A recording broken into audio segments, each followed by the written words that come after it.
Hay una forma de celebrar la Navidad que puede dejar intacto el corazón. Uno puede llenar la casa de luces, preparar una mesa abundante, comprar regalos, saludar con palabras afectuosas, cantar canciones conocidas, hablar de paz, familia y buenos deseos, y aún así pasar por encima del misterio central sin inclinarse jamás delante de Dios. Porque la Navidad, cuando se separa de Cristo, no desaparece, se convierte en otra cosa. Se convierte en consumo, nostalgia, ruido, fiesta, sentimentalismo, o simplemente en una temporada donde el hombre encuentra una excusa más para ponerse a sí mismo en el centro. Y ahí está el peligro. No solo en lo que el mundo hace con esta fecha, sino en lo que nuestro propio corazón puede hacer con ella. Podemos escandalizarnos con la manera superficial en que muchos celebran, pero al mismo tiempo reducir nosotros la encarnación a una escena bonita, a una tradición familiar, a un niño en un pesebre que nos conmueve un momento, pero no nos humilla, no nos confronta, no nos convierte, no nos obliga a preguntar por qué el Hijo Eterno de Dios tuvo que venir al mundo. Porque esa es la pregunta que no debemos perder. ¿Por qué vino Cristo? ¿Por qué fue necesario que el Hijo de Dios tomara carne humana? ¿Por qué una virgen, una aldea pequeña, un pesebre, una vida de humillación, una cruz fuera de Jerusalén? Si la Navidad solo nos produce emoción, pero no nos lleva al Gólgota, hemos entendido muy poco. El pesebre no fue el destino final, fue la entrada del rey al campo de batalla donde moriría por pecadores. El profeta Miqueas habló de este misterio muchos siglos antes de que ocurriera. No escribió en un tiempo luminoso para el pueblo de Dios. Su mensaje nació en medio de una nación enferma, moralmente descompuesta, espiritualmente confundida, amenazada por enemigos poderosos y debilitada por su propia corrupción interna. Había peligro fuera, pero también había podredumbre dentro. Y esa combinación siempre es terrible. Una sociedad amenazada desde afuera, pero sin salud espiritual adentro para discernir su propia condición. En ese escenario oscuro, Dios anuncia una esperanza, no una esperanza fabricada por el optimismo humano, no un plan político de reforma superficial, no una campaña de moralidad externa. Dios anuncia la venida de un gobernante, un señor en Israel, un rey que saldría de Belén. Y ese anuncio no es un detalle decorativo para tarjetas navideñas. Es una declaración de guerra contra el orgullo humano y una revelación del método de Dios. Cuando el hombre busca grandeza visible, Dios escoge lo pequeño para mostrar que la salvación pertenece únicamente a Él. Belén no era Roma, Belén no era Jerusalén, no era el centro imperial ni la ciudad donde los hombres esperaban ver desplegada la gloria política, militar o religiosa. Era pequeña, tan pequeña que podía ser pasada por alto sin que el mundo sintiera que había perdido algo importante. Y sin embargo, Dios puso allí una profecía, un nacimiento, un signo de su forma de obrar. El Mesías no vendría rodeado de la grandeza que impresiona a los hombres. Vendría por el camino de la humildad. Esto debe detenernos. Porque el corazón humano ama lo impresionante. Ama los escenarios grandes, los nombres reconocidos, los símbolos de poder, las plataformas visibles, las credenciales que pueden exhibirse. Incluso en la vida religiosa nos atrae lo que parece fuerte. Queremos una fe que luzca respetable ante el mundo, una espiritualidad que no nos haga parecer necesitados, una religión que confirme nuestra importancia. Pero Dios eligió Belén para decirnos desde el comienzo que la salvación no nace de la grandeza humana. Si Cristo hubiera nacido en el palacio de un emperador, muchos habrían pensado que Dios estaba validando la fuerza imperial. Si hubiera nacido entre los símbolos de prestigio religioso, muchos habrían creído que la salvación pertenecía a los importantes. Pero nace en humildad, en pequeñez, en una aldea casi invisible, porque vino a salvar a personas que no tienen nada con qué jactarse delante de Dios. Y aquí la Navidad empieza a incomodarnos, porque no nos permite presentarnos como espectadores neutrales de una historia tierna. Nos coloca dentro del problema. La razón por la que Cristo vino no fue que el mundo necesitaba un poco más de inspiración. No fue que los hombres necesitaban una celebración anual para sentirse más humanos. Cristo vino porque el hombre está en rebelión contra Dios.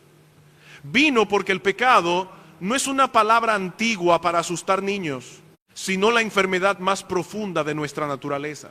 El mundo habla de problemas sociales, crisis culturales, violencia, egoísmo, corrupción, injusticia, familias rotas, desesperación, ansiedad, abuso de poder, y todo eso es real. Pero si no vamos al fondo, solo nombraremos síntomas. La raíz es que el hombre fue creado para la gloria de Dios y decidió vivir para sí mismo. Dios le dio mente, voluntad, cuerpo, afectos, palabras, capacidades, relaciones, y el hombre tomó esos dones como si fueran suyos para construir su propio reino. Eso es alta traición espiritual. La Navidad es el anuncio de que Dios no miró esa traición con indiferencia, pero tampoco la resolvió diciendo simplemente no importa, si no importara, Cristo no habría venido. Si el pecado fuera pequeño, la encarnación no habría sido necesaria. Si la culpa humana pudiera resolverse con buenas intenciones, el Hijo Eterno no habría tomado carne para morir. La grandeza de la medicina revela la gravedad de la enfermedad. Por eso debemos mirar Belén con reverencia. No como un adorno sentimental, sino como el comienzo visible de una misión redentora. El niño que nace allí no viene a entretener al mundo con una historia conmovedora. Viene a humillar el orgullo humano, a revelar la gloria de Dios, a rescatar a pecadores y a restaurar adoradores. Y si entendemos eso, ya no podremos celebrar la Navidad como si nosotros fuéramos el centro de la película. Pero todavía debemos mirar más de cerca por qué Dios escogió una aldea tan pequeña, porque en esa elección hay una verdad que atraviesa todo el Evangelio. Dios se deleita en desinflar la soberbia del hombre para que nadie se gloríe en su presencia.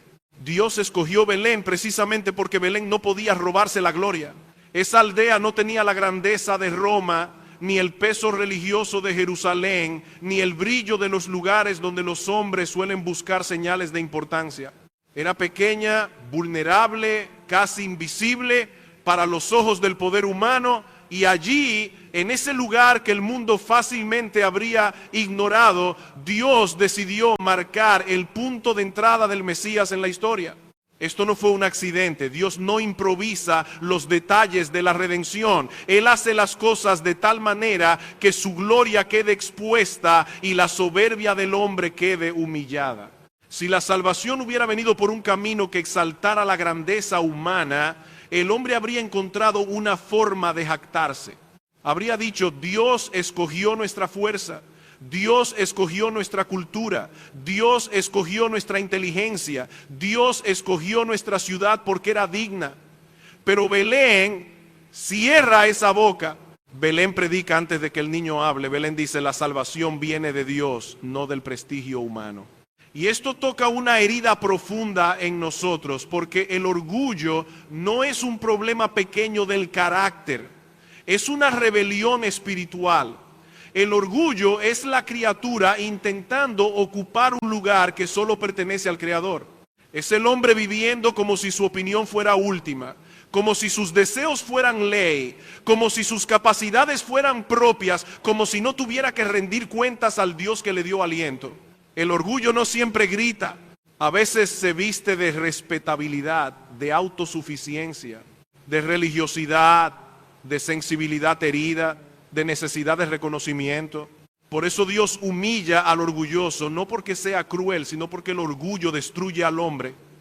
Un ser humano orgulloso no puede adorar correctamente, no puede recibir gracia correctamente, no puede arrepentirse correctamente, no puede amar correctamente. Siempre está negociando su imagen, defendiendo su importancia, exigiendo su lugar, justificando su pecado, comparándose con otros, buscando una manera de salir bien parado aún delante de Dios. Belén es un golpe contra esa enfermedad. Si hay un grupo de personas para quienes el orgullo resulta especialmente absurdo, es para los cristianos. ¿Qué estamos confesando cuando decimos que seguimos a Cristo? ¿Estamos confesando que no pudimos salvarnos a nosotros mismos? ¿Estamos confesando que nuestra justicia no bastó, que nuestras obras no pagaron la deuda, que nuestra sabiduría no encontró el camino, que nuestra moralidad no nos limpió, que nuestra religión no pudo reconciliarnos con Dios? Estamos confesando que el Hijo de Dios tuvo que venir a morir por nosotros. Entonces, ¿de qué se jacta el creyente? De su conocimiento lo recibió, de su servicio fue capacitado por gracia, de su santidad todavía necesita perdón cada día, de su doctrina correcta, si la entiende, fue porque Dios abrió sus ojos, de su fidelidad, si permanece, es porque Cristo lo sostiene. El cristiano orgulloso es una contradicción viviente.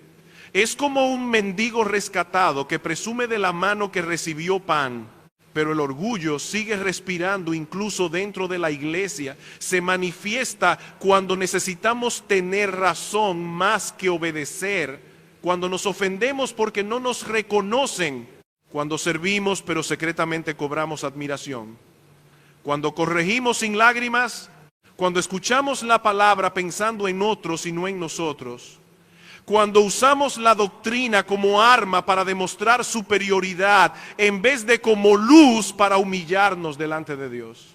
Cuando olvidamos que la gracia no nos encontró mejores, sino muertos. La lección de Belén nos recuerda que Dios no construye su reino con los materiales que el mundo admira. Él escoge lo necio para avergonzar a los sabios. Escoge lo débil para avergonzar a lo fuerte. Escoge lo vil, lo menospreciado, lo que no es, para deshacer lo que es, y lo hace para que nadie se jacte en su presencia. Nadie. Ni el teólogo, ni el predicador, ni el servidor fiel, ni el creyente con años de iglesia, ni el nuevo convertido. Toda boca queda cerrada ante la gracia. Esto no significa que Dios desprecie la inteligencia, la preparación, la cultura o la responsabilidad. Significa que ninguna de esas cosas puede ocupar el trono. Dios puede usar personas instruidas, pero las humilla primero. Puede usar talentos, pero los somete. Puede usar recursos, pero no permite que se conviertan en salvadores. Cuando Dios escoge Belén, nos enseña que su obra no depende de lo impresionante que parece el instrumento, sino del poder de aquel que obra. Y la Navidad debería llevarnos a ese lugar de humildad, no a una humildad decorativa de palabras suaves y apariencias religiosas, sino a una rendición profunda. Debemos mirar el pesebre y decir: Señor, si tú entraste así en el mundo, ¿cómo puedo yo seguir defendiendo mi importancia? Si el Hijo Eterno no buscó escenario de honor para venir a rescatarme, ¿cómo puedo vivir esclavo de mi reputación?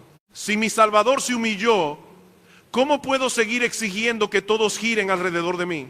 La humildad cristiana no nace de pensar que no valemos nada en un sentido desesperado. Nace de ver la grandeza de Dios y la profundidad de la gracia. No somos el centro de la historia, pero fuimos amados de una manera que sobrepasa todo entendimiento. No somos protagonistas, pero el protagonista derramó sangre por nosotros. No tenemos mérito, pero recibimos misericordia. No podemos gloriarnos en nosotros, pero podemos gloriarnos en el Señor. Eso es libertad. El orgullo es una esclavitud agotadora. Obliga a mantener una imagen, a defender un nombre, a competir, a compararse, a ocultar debilidades, a reaccionar con amargura cuando otros brillan. Pero la gracia nos permite bajar del trono falso. Nos permite confesar pecados sin destruirnos, nos permite servir sin exigir aplauso, nos permite recibir corrección, nos permite alegrarnos cuando Dios usa a otro. Nos permite decir: no soy grande, pero Cristo es suficiente. Belén nos lleva allí, nos baja, nos desarma, nos obliga a mirar la salvación como regalo inmerecido. Y todavía nos muestra algo más. Cristo no solo nació en humildad para desinflar nuestro orgullo, nació en humildad porque venía a tomar el lugar de pecadores culpables. No vino para ser servido, sino para servir. No vino a reclamar un palacio, sino a caminar hacia una cruz. Y esa verdad nos acerca al corazón mismo de su obra. Cristo nació en humildad porque vino a ocupar el lugar de personas culpables. Esa verdad debe ser dicha con toda claridad, porque si la Navidad se queda en ternura, pierde su filo. El niño en Belén no vino simplemente a inspirarnos con un ejemplo de sencillez. Vino como sustituto, vino a ponerse donde nosotros debíamos estar, vino a tomar sobre sí una deuda que no era suya, una vergüenza que no merecía, una condenación que correspondía a pecadores como nosotros. Por eso el camino que comienza en Belén no termina en una escena familiar alrededor de un pesebre, termina fuera de Jerusalén en una cruz. El pesebre apunta al Gólgota, la encarnación apunta a la expiación. El Hijo Eterno tomó carne humana porque solo siendo verdaderamente hombre podía representar a los hombres, y solo siendo verdaderamente Dios podía cargar con valor infinito la culpa de su pueblo. La Navidad no puede separarse de la sangre. Si se separa de la cruz, se convierte en una emoción religiosa sin evangelio. Y esto nos obliga a reconocer algo que el hombre moderno detesta. Nuestro problema principal no es falta de educación, ni falta de oportunidades, ni falta de autoestima, ni falta de organización social. Esas cosas pueden ser importantes en su lugar, pero no tocan la raíz. Nuestro problema principal es que hemos pecado contra Dios.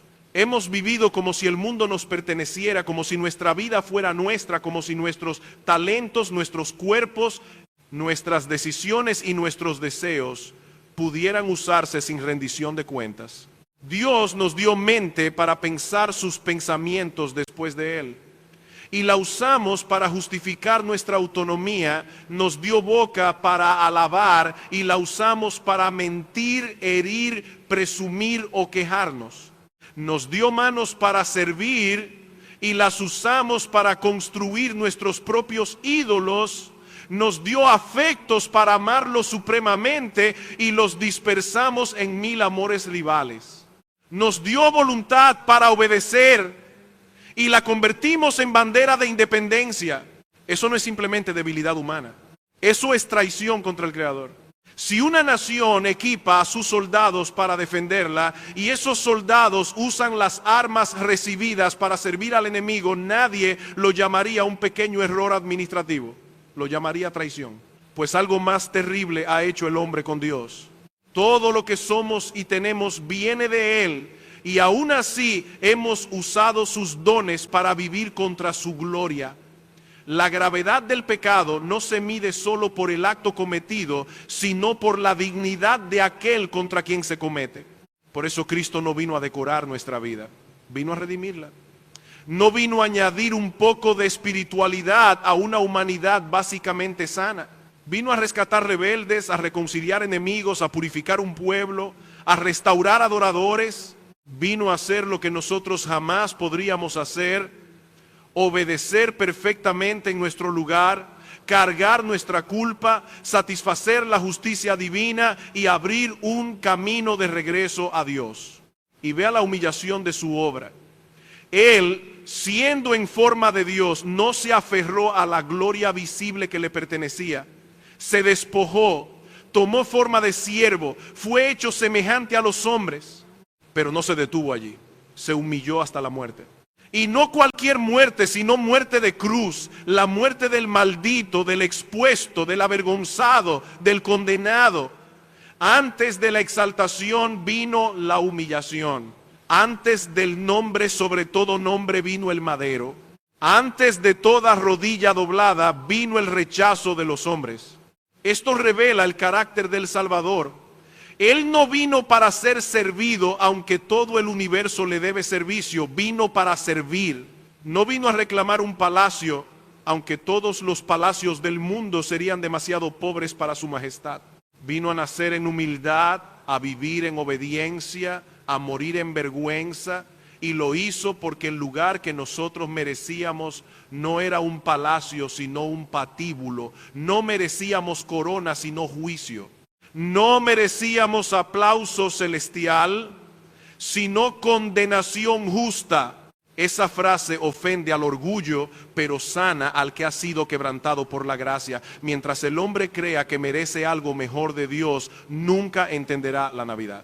Mientras piense que el mensaje cristiano es simplemente que Dios quiere hacerlo más feliz, más exitoso, más equilibrado o más realizado, seguirá sin ver la cruz.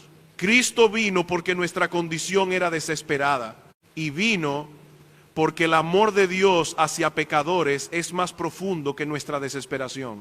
No hay evangelio sin humillación. Primero somos humillados al reconocer lo que somos delante de Dios, culpables, incapaces, rebeldes, necesitados de misericordia. Luego somos levantados al ver lo que Cristo hizo por nosotros. Pero si saltamos la primera parte, convertimos a Jesús en un accesorio religioso. Queremos un Cristo que nos acompañe, pero no un Cristo que nos salve. Queremos consuelo, pero no sustitución. Queremos inspiración, pero no arrepentimiento.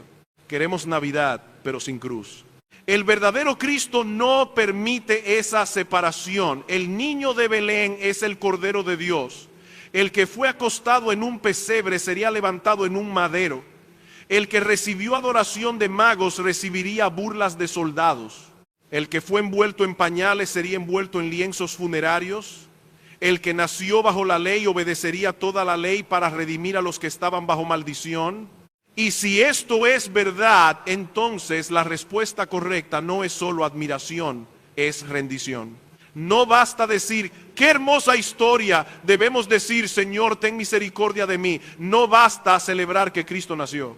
Debemos preguntarnos si hemos entendido por qué nació.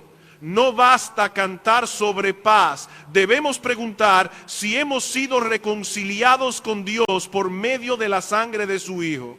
Porque el Mesías prometido no vino solamente a morir. Miqueas dice que de Belén saldría el que sería Señor en Israel. Es decir, el Salvador que se humilla también es Rey. Su obra no termina en perdonar rebeldes para que sigan viviendo en rebeldía.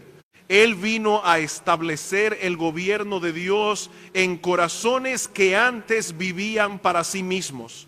Y eso nos lleva a otra dimensión de esta profecía. La naturaleza del reino que Cristo vino a traer. El Mesías que nace en Belén no viene simplemente como víctima inocente, sino como Señor.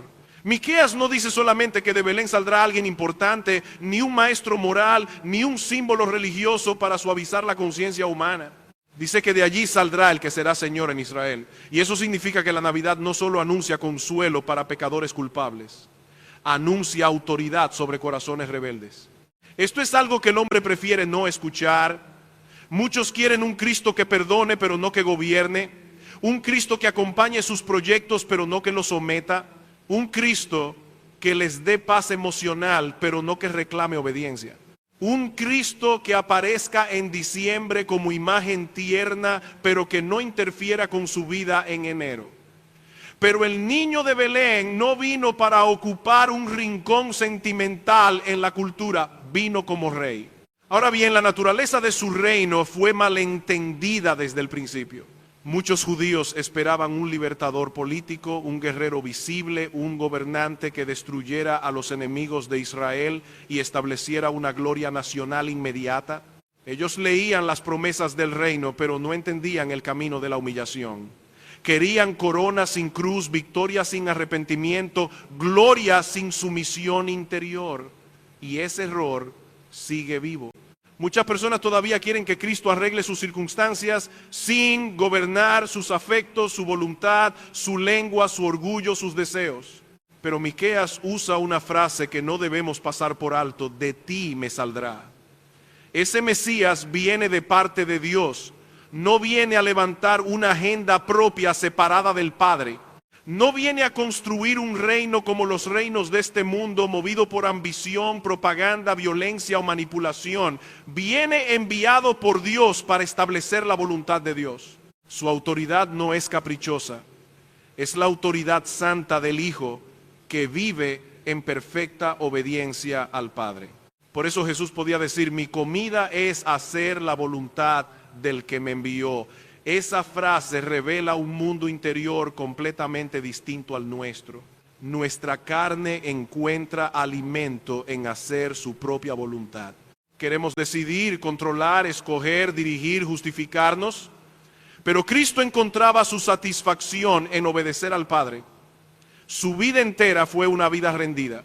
Sus palabras no fueron independientes del Padre. Su doctrina no fue una opinión privada. Su misión no fue un proyecto personal. Él vino como el Hijo obediente, el Rey enviado, el siervo perfecto. Y precisamente por eso puede salvar a rebeldes. Porque vino a hacer lo que nosotros no hicimos. Nosotros convertimos nuestra voluntad en trono.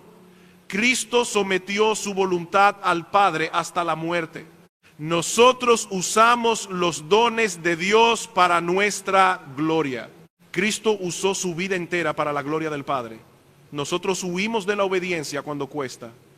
Cristo obedeció hasta la cruz. Nosotros queremos reinar sin morir al yo.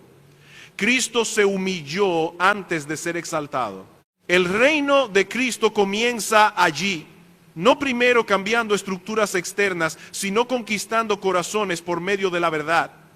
Cuando Pilato interrogó a Jesús, no podía entender qué tipo de rey tenía delante. Pilato conocía el lenguaje del poder, soldados, armas, amenazas, estrategia política, control del territorio. Pero Cristo le dijo que su reino no era de este mundo. Si fuera de este mundo, sus servidores pelearían para impedir su entrega. Pero su reino no avanza por los métodos de los imperios humanos. Entonces Pilato pregunta, ¿así que tú eres rey?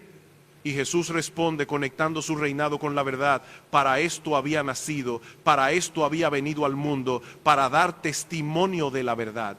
Todo aquel que es de la verdad oye su voz.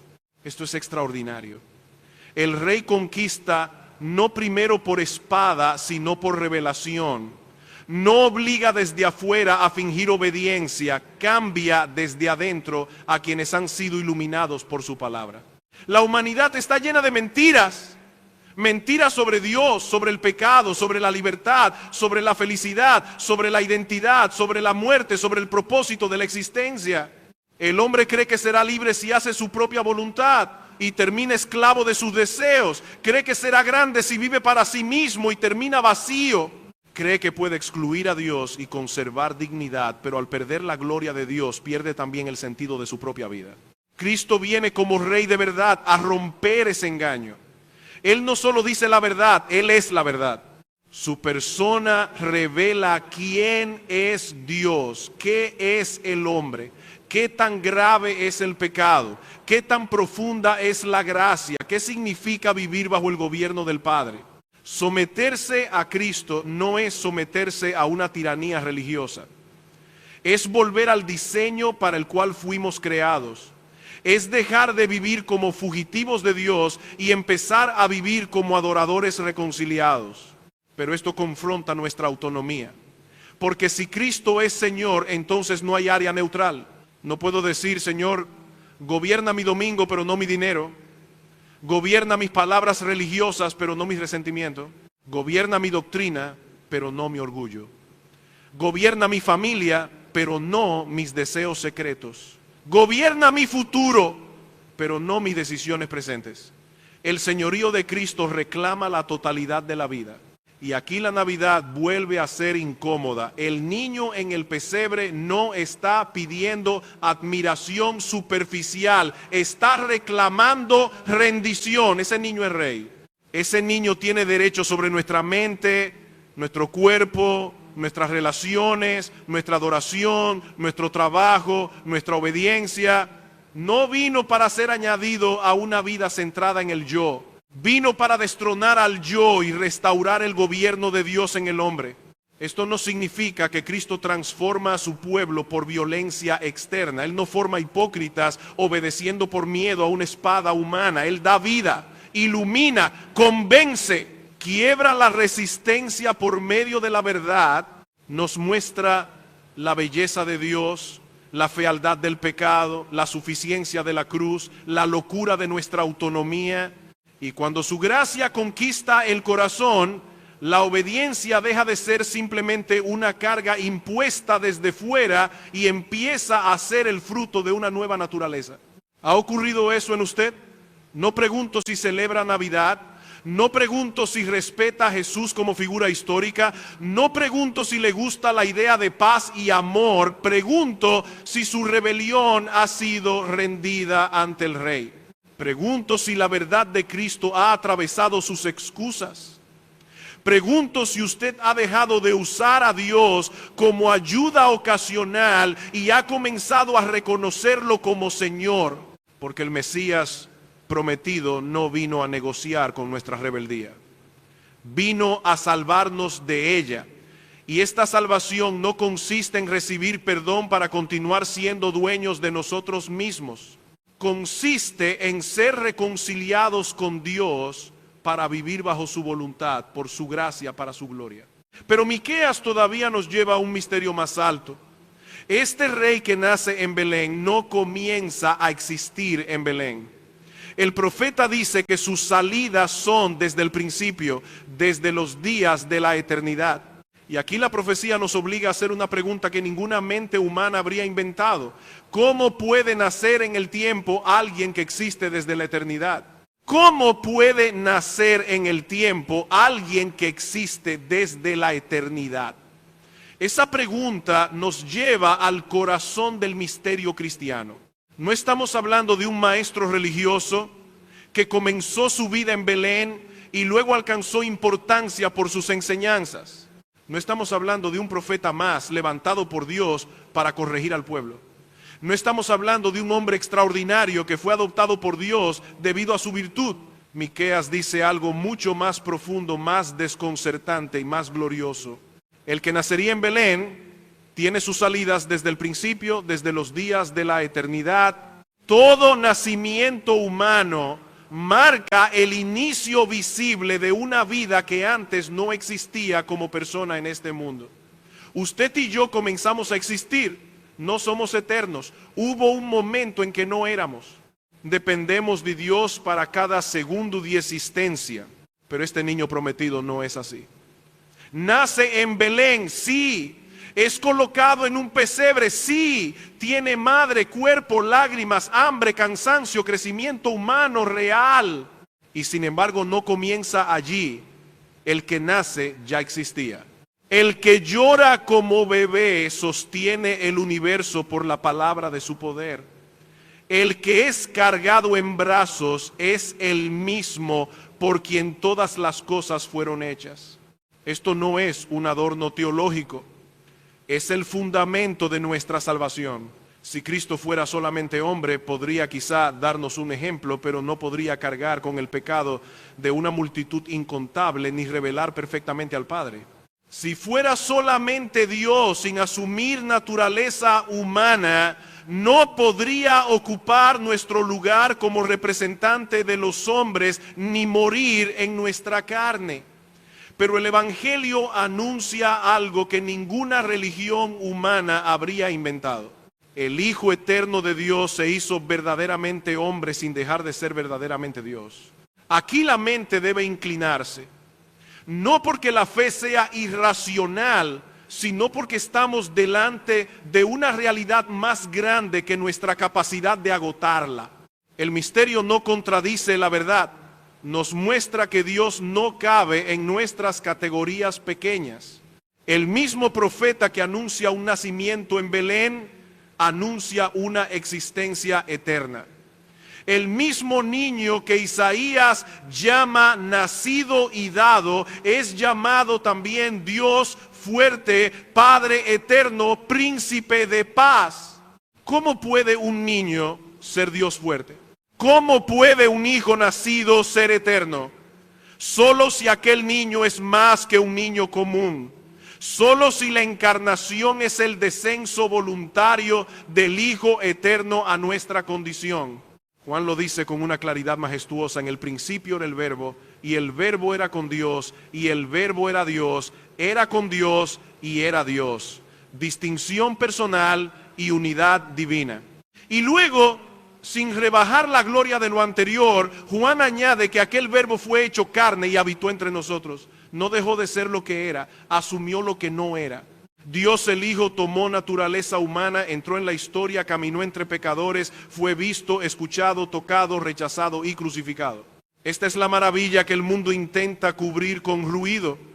La Navidad no trata primero de una atmósfera agradable, ni de una temporada emocional, ni de un llamado genérico a ser mejores personas. Trata de Dios viniendo a nosotros porque nosotros no podíamos subir a Él. Trata del Eterno entrando en el tiempo, trata del Santo acercándose a culpables, trata del Creador tomando carne de criatura para rescatar a criaturas rebeldes.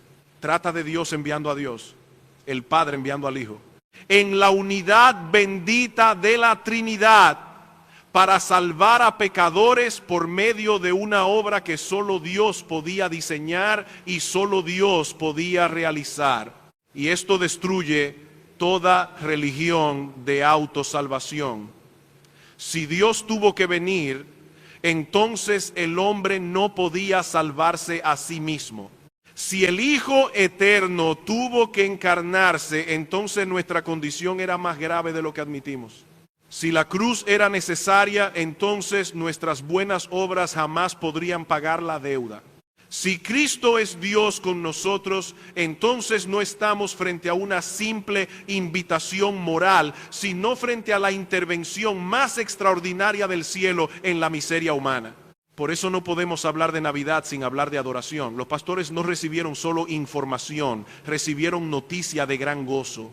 Los ángeles no anunciaron simplemente un nacimiento, cantaron gloria a Dios en las alturas. Los magos no viajaron solo por curiosidad intelectual, se postraron. Cuando uno entiende quién es ese niño, la respuesta correcta no puede ser indiferencia. Tampoco puede ser una celebración superficial centrada en nosotros. La respuesta correcta es adoración, rendición, asombro, arrepentimiento y fe. Pero observe también la ternura de este misterio. El Hijo de Dios no vino a la humanidad como una idea abstracta, vino en carne. Conoció la fragilidad de un cuerpo, conoció el hambre, la sed, el cansancio, el dolor, la tentación sin pecado, el rechazo, la traición, el llanto ante una tumba. No tenemos un Salvador distante, incapaz de compadecerse de nuestras debilidades. Tenemos uno que entró en nuestra condición, pero sin nuestra corrupción. Uno que fue semejante a nosotros en todo, excepto en el pecado, para poder representarnos, socorrernos y redimirnos. Y sin embargo, nunca debemos domesticar esa cercanía. El niño acostado en humildad es el Dios eterno.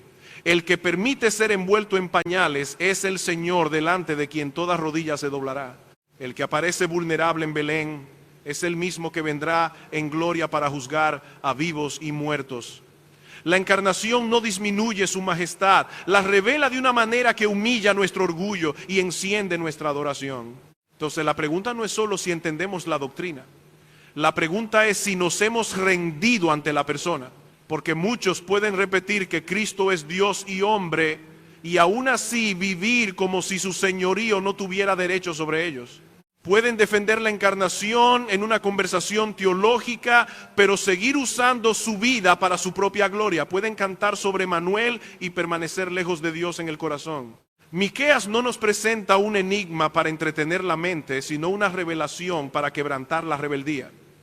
El Eterno nació, el Rey vino, Dios se acercó, el Salvador tomó carne, y si esto es cierto, no hay lugar para neutralidad.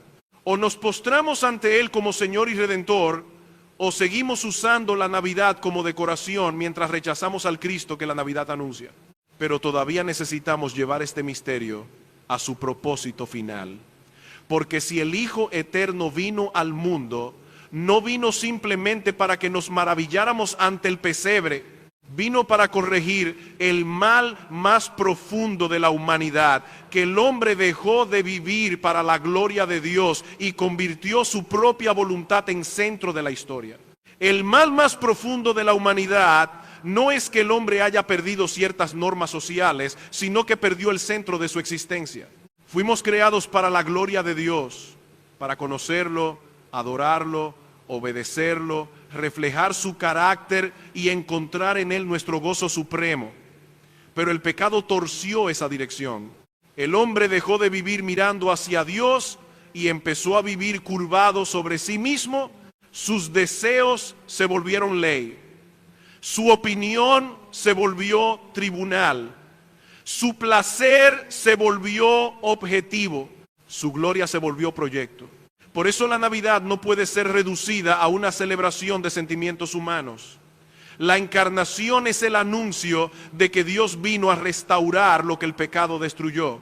Cristo no vino simplemente a producir una temporada más amable en el calendario. Vino a rescatar adoradores. Vino a reconciliar con Dios a personas que habían usado los dones de Dios contra Dios mismo. Vino a redimir una humanidad que tomó mente, cuerpo, palabras, afectos y capacidades recibidas del Creador y las puso al servicio de su propia autonomía. Y aquí debemos examinar nuestra celebración, porque es posible criticar el materialismo del mundo y al mismo tiempo no glorificar a Dios. Podemos decir, la Navidad no debe ser solo compras y reemplazar las compras por familia, comida, nostalgia o actos de generosidad sin tocar todavía el corazón del asunto.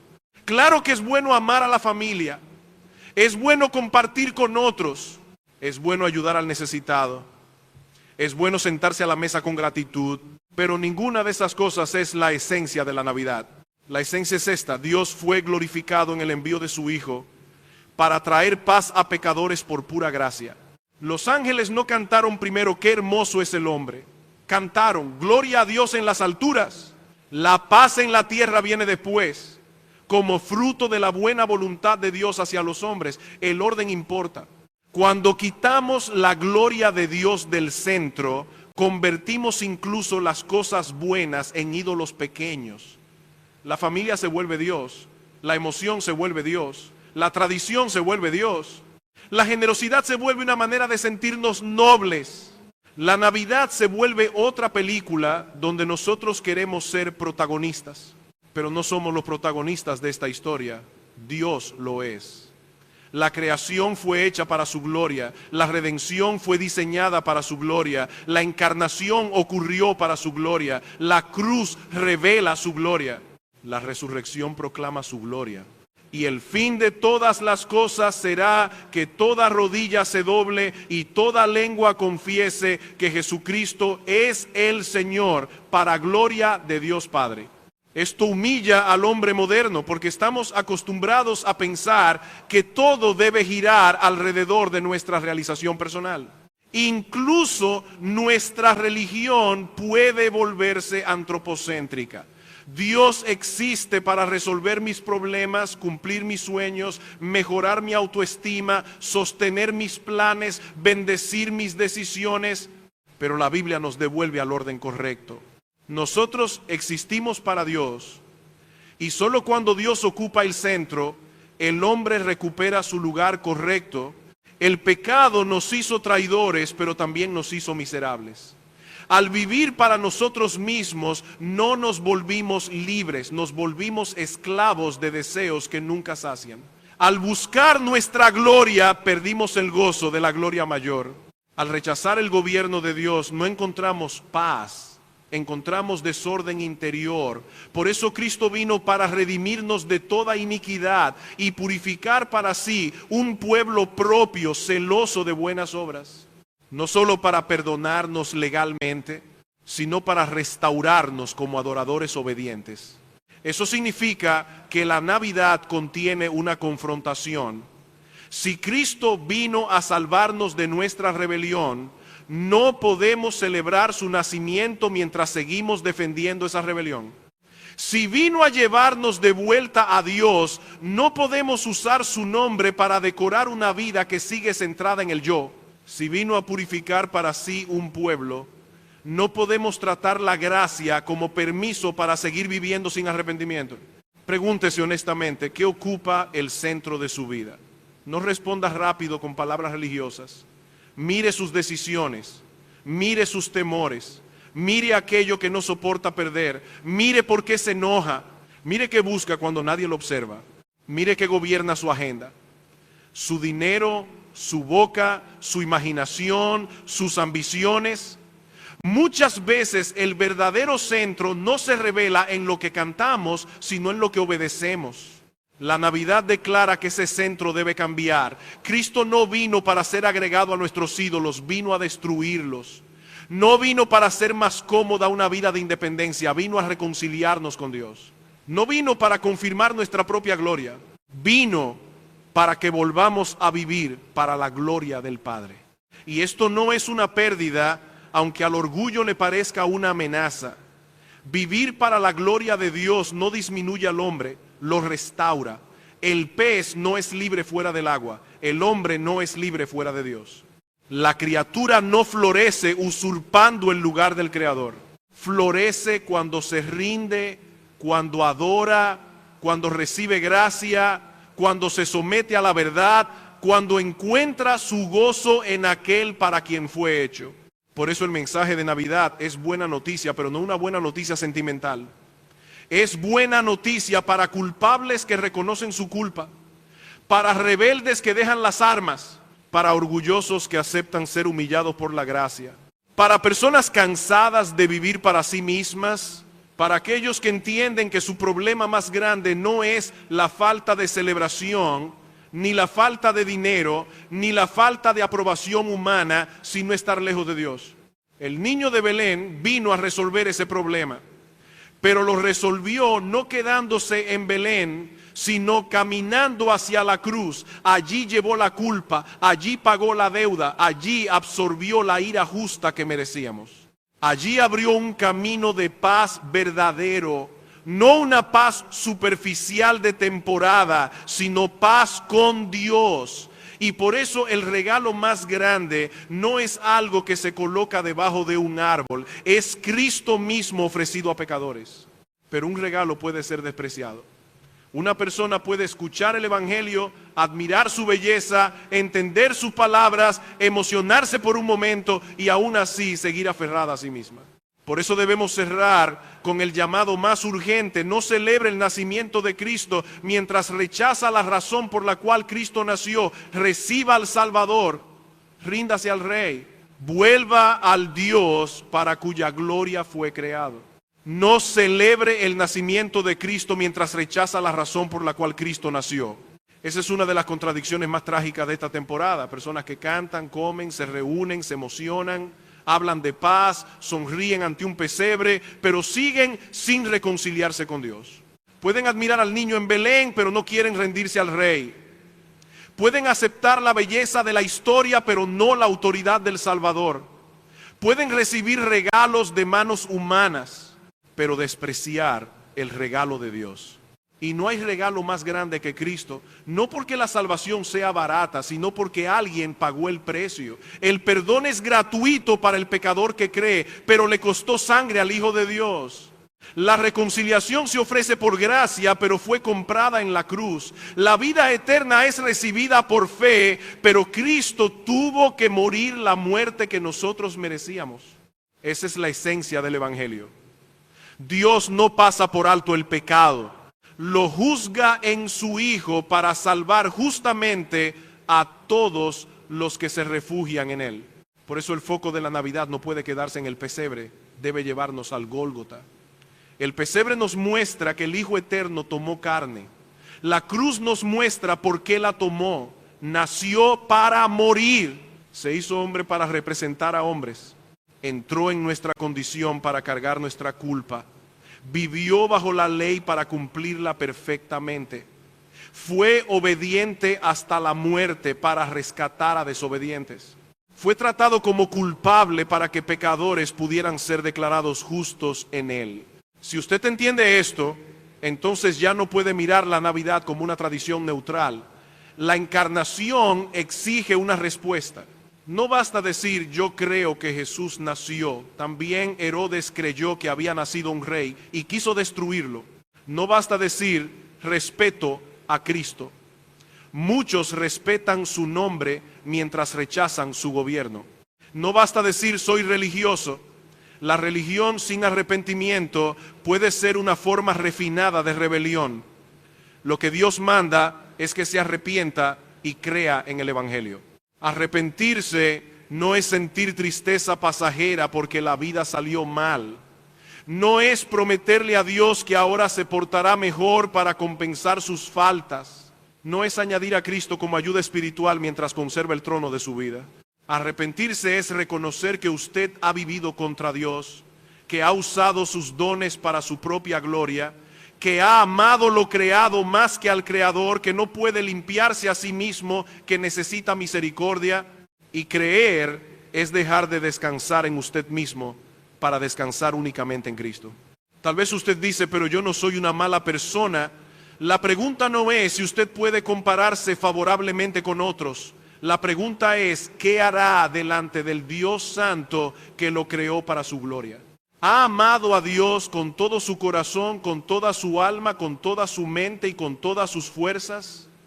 ¿Ha vivido cada día para su gloria? ¿Ha obedecido su ley perfectamente? ¿Ha usado su cuerpo, sus palabras, su dinero, su tiempo, sus deseos y sus relaciones como instrumentos de adoración? Si responde con honestidad, sabe que necesita un Salvador.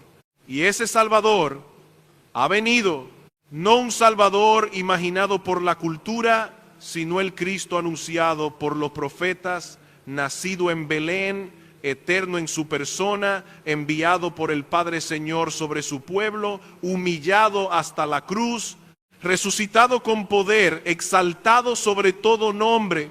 Él es el único refugio. Fuera de Él no hay perdón final. Fuera de Él no hay justicia que resista el juicio. Fuera de Él no hay paz verdadera con Dios. Hoy todavía hay misericordia. Hoy todavía se proclama el Evangelio. Hoy todavía el pecador puede venir. No venga trayendo méritos, porque no los tiene. No venga negociando condiciones, porque Cristo es Señor.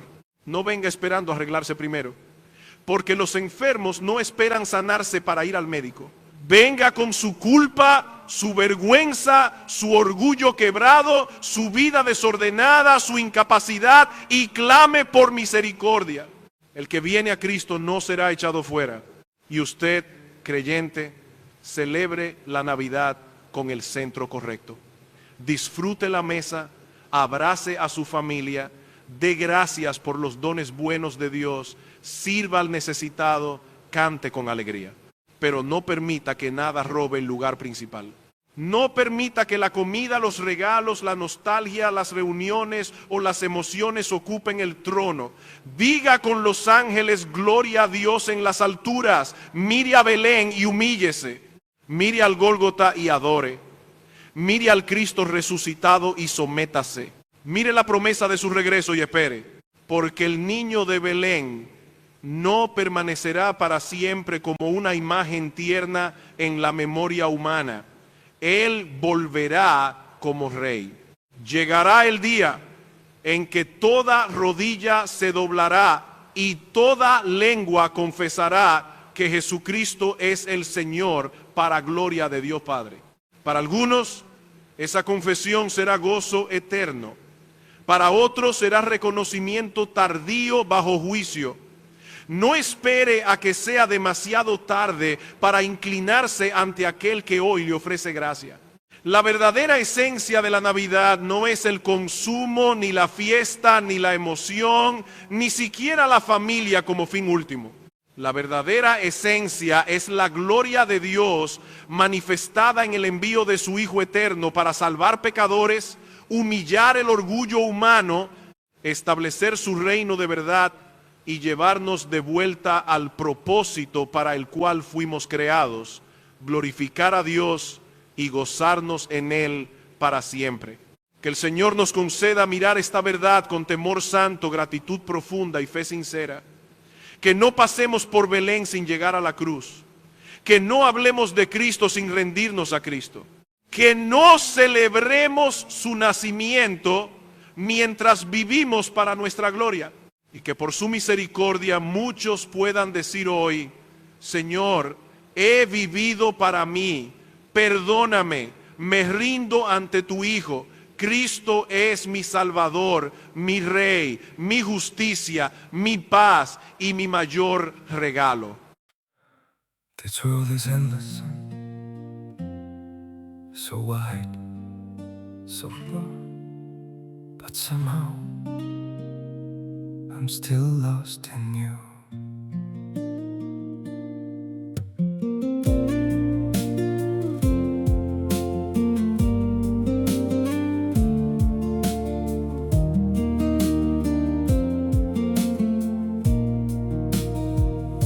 The streets are full of moving shadows, countless places I could go. City shining, people passing, yet I still feel so alone. Every road keeps leading nowhere, every sky feels cold and blue. In this world so vast and open, I'm still lost in missing you.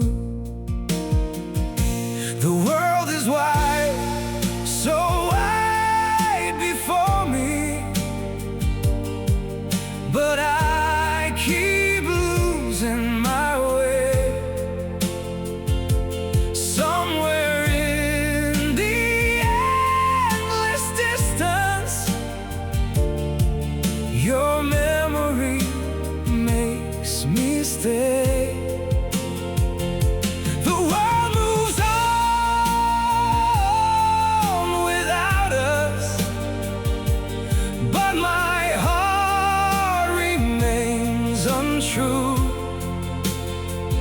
For no matter where these feet may wander, I'm still lost in missing you. I have tried to outrun silence, tried to leave your ghost behind, but your name still echoes softly through the corners of my mind. The world is wide, so wide before me, but I keep losing my way. Somewhere in the endless distance, your memory makes me stay.